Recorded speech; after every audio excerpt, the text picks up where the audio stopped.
Let me know if you'd like further development." James's fingers trembled as he pressed the buttons on his phone, his breath quick and uneven.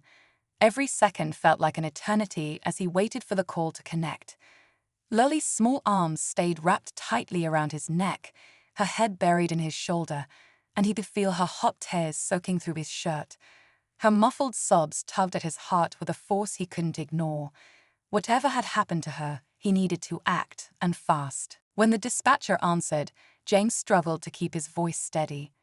"I need help," he said, his tone urgent but cracked with emotion. "I'm at Meadowview Elementary. It's about my daughter. Something's happened, and she's terrified. I think she might be in danger." The calm professionalism of the dispatcher's voice gave James a sliver of reassurance as she asked for details. But as he tried to explain what little he knew, Lily's words replayed in his mind like a haunting echo. "He made me. I didn't want to." The cryptic statement sent chills down his spine. He couldn't stop thinking about the fear in her voice, the way she had looked over her shoulder, as if expecting someone to appear at any moment. The principal stood nearby, his face pale and lined with worry. He motioned to James that he'd already called the school's resource officer, who was on the way. For the first time, James noticed how quiet the school seemed. The usual hum of voices and footsteps was absent, replaced by an eerie stillness. "Daddy," Lily's small voice broke through his thoughts, and he instinctively pulled her closer. She lifted her tear-streaked face to look at him, her eyes red and puffy from crying. "Are they going to hurt you too?" James froze. The question hit him like a punch to the gut. "What?" "No, sweetheart, no one's going to hurt me. No one's going to hurt you either, I promise." He smoothed her hair, trying to calm her trembling body, but her question had planted a seed of fear in his mind. What could have made Lily so afraid? James knew his daughter. She was bright, curious, and always full of life. She wasn't the kind of child to get spooked easily.